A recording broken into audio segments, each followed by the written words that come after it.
Hello friends, ನಮ್ಮ Kannada news ಚಾನೆಲ್ಗೆ ಸ್ವಾಗತ. ರಾಜ್ಯದಲ್ಲಿ ಹಲವು ಜಿಲ್ಲೆಗಳಲ್ಲಿ ಮಳೆ ಕಡಿಮೆಯಾಗಿದೆ. ಆದರೆ ದಕ್ಷಿಣ ಕರ್ನಾಟಕದ ಹಲವೆಡೆ ಸೋಮವಾರದಿಂದ ಬಿರುಸುಗೊಳ್ಳಲಿದೆ.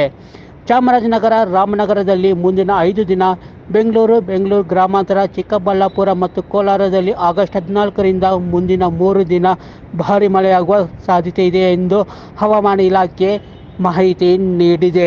ನೈಋತ್ಯ ಮುನ್ಸೂನ್ ಕರಾವಳಿ ಮತ್ತು ಉತ್ತರ ಒಳನಾಡಿನಲ್ಲಿ ದುರ್ಬಲಗೊಂಡಿದೆ. ದಕ್ಷಿಣ ಒಳನಾಡಿನಲ್ಲಿ ಸಾಮಾನ್ಯವಾಗಿತ್ತು.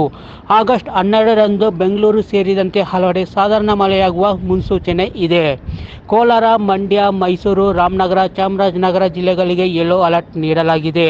ಉಡುಪಿ, ಉತ್ತರ ಕನ್ನಡ, ದಕ್ಷಿಣ ಕನ್ನಡ, ಬಾಗಲಕೋಟೆ, ಬೆಳಗಾವಿ, ಬೀದರ್, ಗದಗ, ಧಾರವಾಡ, ಹಾವೇರಿ, ಕಲಬುರಗಿ, ಕೊಪ್ಪಳ, ರಾಯಚೂರು, ವಿಜಯನಗರ, ಬಳ್ಳಾರಿ, ಬೆಂಗಳೂರು ಗ್ರಾಮಾಂತರ, ಬೆಂಗಳೂರು ನಗರ, ಚಿಕ್ಕಬಳ್ಳಾಪುರ, ಚಿತ್ರದುರ್ಗ, ದಾವಣಗೆರೆ, ಚಿಕ್ಕಮಗಳೂರು, ಹಾಸನ, ಕೊಡಗು, ಶಿವಮೊಗ್ಗ, ತುಮಕೂರಿನಲ್ಲಿ ಮುಂದಿನ 5 ದಿನಗಳ ಕಾಲ ಸಾಧಾರಣ ಮಳೆಯಾಗುವ ಸಾಧ್ಯತೆ ಇದೆ ಎಂದು ಹವಾಮಾನ ಇಲಾಖೆ ಮುನ್ಸೂಚನೆ ನೀಡಿದೆ.